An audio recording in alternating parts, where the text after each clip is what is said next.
The narcissist is not the point. The lesson is, you were not placed in their life by accident. Let me start with a truth that most people don't see at first. God does not send the narcissist to break you. He sends them to reveal you. Now listen close. Because this may be the most important 20 minutes of your life. If you are living, loving, or healing next to a narcissist, and you feel like your peace is constantly being tested, you're not crazy, you're being refined. The narcissist is not your partner in the story of your soul. They are the friction point. The ego mirror. The furnace that exposes insecurity, codependency, silence, attachment wounds, people-pleasing, abandonment, fear, approval addiction, emotionally overgiving, spiritual bypassing, self-betrayal disguised as loyalty. They don't challenge your love for them. They challenge your relationship with truth. And here's the psychological irony.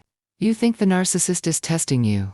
But they are drowning in a test they can't even see. They are blind to their own distortion because narcissism is a survival mechanism, not an identity in their mind. They are defending a self that was never structured internally. So they construct themselves in reflections instead of foundations, reactions instead of revelations, validation instead of values, control instead of connection, charisma instead of character, dominance instead of discipline. The empath falls into thinking, if I love harder, it will heal deeper. But God whispers differently. If you awaken inward, the illusion breaks outward.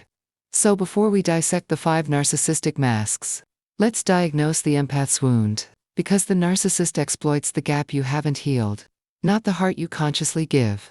The narcissist doesn't steal your love first. They steal your self. Because once self-trust collapses, your love becomes administration, not devotion. Let's continue. The 5 masks that narcissism wears. Narcissism has many disguises, but it always has the same hunger. Mask 1. The grandiose narcissist ego without apology. They dominate, boast, charm, elevate you to pedestal height, so they don't have to face vulnerability depth. They want an audience, not intimacy, a witness, not a partner. Mask 2. The vulnerable narcissist pain without processing. They weaponize pity to bind you.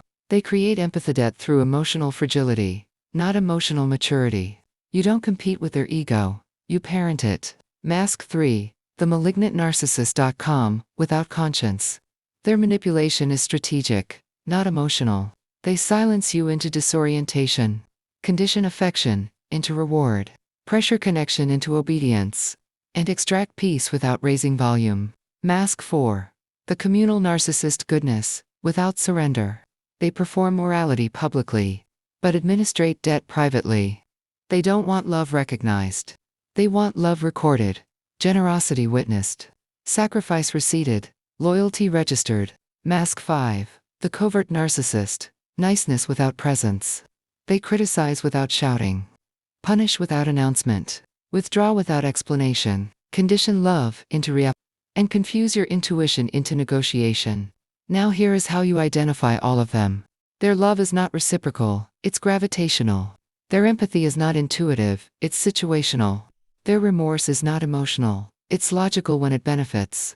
Their accountability is not sincere, it's temporary to regain power. Their affection is not stable, it's episodic to maintain attachment. Their relationships are not built to bond, they are built to feed. So if it feels like love with expiration, empathy with condition, or peace with negotiation, you're looking at a mask, not a person. Let's expand the empath side now. The empath didn't fail. The empath overgave. Empaths and narcissists meet at the same wound, but respond in opposite languages. The narcissist says, I control so I don't collapse. The empath says, I give so I don't get left. The toxic bond is not chemistry. It is wound magnetism. You didn't lose yourself because you lacked intelligence. You lost yourself because you lacked boundaries. Because boundaries are not built by emotional talent. They are built by painful revelation. And the empath carries love like an open resource, not a protected reservoir. Identity porous, loyalty unconditional, empathy infinite, tolerance elastic, forgiveness automatic, peace negotiable, silence inherited, guilt assumptive, perspective collapsible, self-worth tributary, emotional output renewable, internal voice apologetic. And here is the psychological trap. The narcissist drains your peace until you mistake depletion for devotion. You think the relationship needs patience, when really it needs truth. Truth isn't dramatic, it's accurate. You kept translating their behavior into spiritual purpose. They're wounded. I must endure. I must forgive. I must heal them. But God's assignment was quieter. They are the mirror. You are the awakening.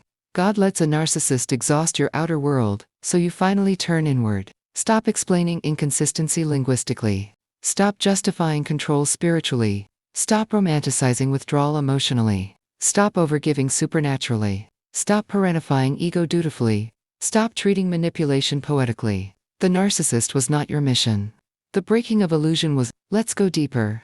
God didn't send the narcissist to change them. You were not sent to edit their behavior. You were sent to exit your blindness. Think of the story of sharpened stone. Friction polishes, not because it wants to, but because opposition reveals form. Narcissists don't change because you love harder.